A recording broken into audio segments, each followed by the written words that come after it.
sanad ka hor maanta oo kale waxaa ganacsiga baydhabo kusoo biiray carwada buugaagta baydhabo book house oo ah meel laga helo buugaag kala duwan. baydhabo book house ayaa ah carwo u gaara buugaagta,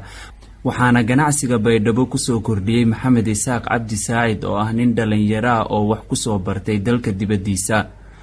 maxamed saacid oo la hadlay telefishinka Janawka ayaa waxa uu ugu horeyntii sharaxayaa waxyaabaha ku dhaliyay furitaanka carwada buugaagta ee baydhabo book house iyo xaaladda hadda uu ku jiro sanad kadib.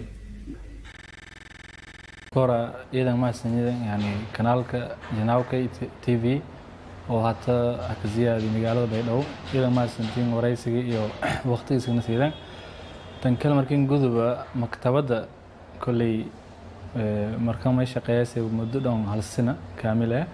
sanad guurideena ma ka beeganaayay 2 December oo shalay ahayd. marka kulay barnaamij walba bilaaw meel male caqabadooyin iyo culays badan afuulayaan juhud badan la geliyay walka dulqaadada walka sabray kulay marka waxyaabo faylay wanaagsan oo guul aan walka diiray culays badan dad wajahaan. marka hadii aan ku hadal inaga wala isbedelay maktabada ka ziyaadi fatradan halkaasna shaqeeyay markan uu kitaabada tan may ku mariyay maamulka una haantana kulay maktabad markii bilaabanay raasmaalka markii kood wala ka bilaabo ma baahanyaa inay oo horta magaalada barasho baahanta buugaagta ku baahanyiin wala interest la siiyo baahada jarta marka kood horta bismillaah ilaahay isku hayti buugaag wala isku sheegnay markii gadaalan markii dambe ay fahmaanayeen wala bulshada baahanyiin iyo baahada magaalada ka jarta inay wal barasho hadda ma ogaanay kulay waxyaabo badan fahamnay oo may kamid ah inay oo buugaagta oo iskoolada maadaama magaalada iskoolada tiradu ziyaadayta baahada iskoolada buugaagta idan jaran hada baydhabo hadda sanweyn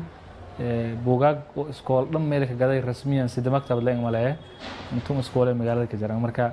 taas naftiye oo daraasad oo ku faa'iideeyo kamid ah inay oo qaybto oo iskoolada id baahan buugan ka jarta jaamacado isku badanyiin laakiin wali wacyiga jaamacado ma korar inay buugaag lan walba arday buug haysada oo reference book sameysada. tan kala maktabada halsan maadaama uu shaqeeyay waxyaabo badan kulay simsin muuqata kulay adan afta musharrafaanta hatu koor mara barnaamij waraysi noo qaadi geeki maktabada ugu kooyas iyo hada kulay adan afta dareemo korto buugaag tirado ziyaadi noocyo subax ka ziyaadani walba iska bedel insha Allah may kala rajeen hooba la yareeni oo iskuul ku bedelno horumarin maktabada tan oo isbedel ku saabsan bulshada koodii maktabada ma haytay oo walarko garashadii mis ogaaldi bulshada ku warhaan isku yaraaytay laakiin hadda ma sha Allah dadka iidan ka hiranyiin macaamil badan leena oo iska jaran dad iskuulay dad jaamacad dhigayaan dad oo macallimiin dad oo bulshada guud magaalada faa'iido doonka iska jaran marka waliba hadda heer meel marahay maktabada inay oo social media dhaqaaquna suubina dartis in dad oo magaalooyin kala Muqdisho gobolka kala anil hariiraan iyo leeyin maktabada barnaamijyada ku socday buugaagta ay sinsheenasa idan in qanciyeen laakiin may faylaaytay inay furuucyaan biloon in ka furo marka taas may dareemo kortay dhiirigelin isbedel oo hor leh. carwada buugaagta baydhabo book house ayaa sidoo kale waxaa fursad ka helay aqoon-yahanada iyo qorayaasha buugaagta oo baydhabo muddooyinkii dambe kusoo bandhigayay bandhigyada buugaagta oo ay qoreen waxa ayna u iibkeenaan baydhabo book house sida uu sharaxayo mar kale maamulaha carwada buugaagta baydhabo ee baydhabo book house. maktabada hal sano jartay warbaahinta ka sheegnay social media suuqa gelin laakiin wali may dareemas aqoon-yahanadini waliarko maktabada ka hirnaantay wali wala dhimanay gaar ahaan dadka oo hal abuurka le wala qoraayaan buugaagta marka iyadana may rajeeyna insha Allah alaaqad badan inuu sameeyno xiriirsana laakiin hadda may iidan sheego qoraha lama buuga baydhabo hadiir maktabada hadiirti oo la qoray buuga may qoray Abduli buugi hay guusha nolosha Soomaaliya hay firay buuga saytiniyaal hadda waliba ma sameeynay suuq gelin aan sameeynay buugas una hadda faa'iido ma ku weydiyaana ma ogolaanahay inii oo